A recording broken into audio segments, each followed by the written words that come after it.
Hello po guys, kumusta po kayo? Saan mang sulok ng mundo po kayo ngayon? Sana nasa mabuti po kayong kalagayan. Sa video ito guys, ituturo ko po sa inyo kung paano maglagay ng cards sa ating mga videos. Maganda po pag meron kanyan yung ating mga video kasi karagdagang views din po yun sa atin para mabilis po natin ma-achieve yung pinaparequire ni YouTube na 4K watch hour at mapanood din nila yung content na yon kasi andyan na po siya kusang nag-appear sa ating videos. At mas maganda talaga pag mayroon siyang cards or suggested content video yung tawag doon kasi one way din po siya ng pagpupromote ng ating channel at saka content videos. Pero make sure din natin na makabuluhan yung content natin na yung viewers or subscribers ay may makukuha pong aral o kaalaman sa ating mga videos o di kaya entertainment po siya nang sa ganun ay babalikan po nila yung ating channel kasi nakikita nila na maganda po yung ating mga kino-content at makabuluhan po siya. So kung gusto niyo nang malaman guys kung paano po ito gawin, simulan na po natin. Punta po tayo sa Chrome. And then search po natin yung YouTube Creator Studio. So ito po siya. Guys, pag naka-CP lang po tayo, kagaya ko, make sure po natin na naka-desktop site po yung ating mga cellphone para maging kamukha siyang nasa PC or laptop po tayo. So yung desktop site, dito po siya sa tatlong tuldok sa itaas. And then i-check po natin itong desktop site sa ilalim. So ito na po siya. Medyo maliit kasi naka-cellphone lang po tayo. Isusum in lang po natin na. Pasensya na po kayo guys. So, ayan siya. Make sure din po natin na login na po tayo sa ating YouTube Studio. So, i-click po natin itong YouTube Studio.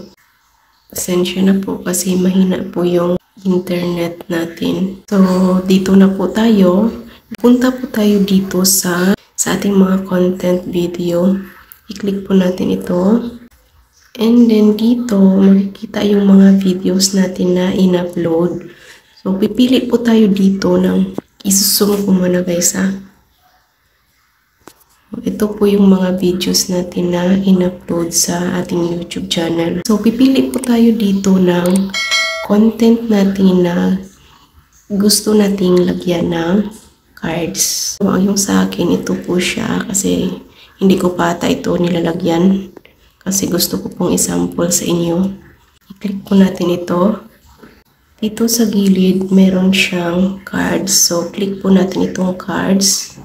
And then, ito na po siya guys. Itong line na ito. Ito yung mag-guide po sa atin kung saan natin banda ilalagay yung ating mga cards. Mas maganda po siya guys pag ilagay po siya natin sa kalagitnaan. Kasi kung sakaling ma-accidentally pindot po siya ng mga manunood, so mapupunta na sila doon at saka hindi nila matapos mapanood yung video na pinanonood nila. Pwede din na maglagay tayo every 2 minutes or di kaya 3 minutes. So, halimbawa, dito tayo maglalagay una sa 3 minutes po siya. And then, dito sa itaas, meron siyang nakalagay kung ano yung gusto nyong ilagay sa video na yun. Either videos din ninyo, or playlist, or channel ninyo. Depende po sa inyo kung ano yung gusto ninyong ilagay. Pero mas maganda po siya kung videos. So, i-click po natin itong videos. Pili po tayo dito ng video na gusto nating isa-suggest na panuorin po nila. Bawa ito po siya, ilalagay ko. Mag-move ulit po ako, maglalagay din po ako dito sa 6 minutes. Dito po siya. So kung nakikita nyo guys, meron siyang naka-appear. So ang next naman, maglalagay din ako dito. Depende po sa inyo kung ano ulit yung ilalagay ninyo. I-click po natin itong cards sa itaas. Videos lang po yung ilalagay ko. So, i-click ko itong videos ulit. Kuha po ulit ako dito na video na ilalagay ko doon. Ito. So, andyan na po siya. Bawa dito ulit. 3 lang po yung ilalagay ko. And then, yung last po dito, yung ilalagay ko is yung aking playlist. Kasi meron po akong playlist. Sa susunod guys, gagawa po tayo ng content kung paano gumawa ng playlist at maglagay ng ating mga videos doon. So, click po natin itong playlist. Yung ilalagay ko is yung tutorial videos ko. So, andyan na po siya. Nakita nyo yung mga naka-appear sa taas ng videos. Yan na po yun. So, after natin malagyan, depende po sa inyo kung ilan yung ilalagay ninyo. Basta, hindi lang po siya dikit-dikit. Maglagay po kayo every 2 minutes or di kaya 3 minutes. At kung mahaba po yung inyong mga video, mas maganda kasi madami po kayong mailalagay na mga cards. Nang sa ganun, mapupromote po yung inyong mga videos. So, pagkatapos nating malagyan, i-click po natin itong save sa itaas. And then, okay na yun guys. So, mag-back po tayo dito. Try po siya nating tingnan sa ating YouTube channel para makita po natin na nag-appear na siya doon. So, close muna natin ito. Punta tayo sa YouTube. So, click po natin itong videos. Dito na po tayo guys. I-click po natin itong video na nilagyan natin ng cards.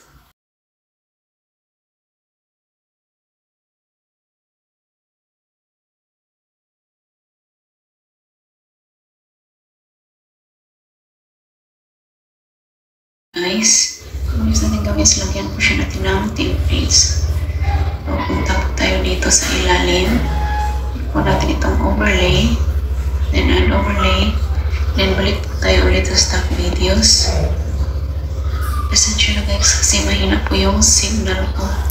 So, nakita nyo no guys na nag-pop up na po siya sa itaas yung card na nilagay po natin. Ganyan lang po guys kadali maglagay ng card sa ating mga videos. Hanggang dito na lang po yung aking video. Sana may natutunan naman po kayong bagong kaalaman. At kung nagustuhan nyo man po ang aking mga binahagi, pakiclick na lang po ng subscribe button dyan sa ilalim. At pakihit na lang din po ng notification bell para maging updated po kayo sa aking mga susunod na videos. Maraming salamat po and God bless.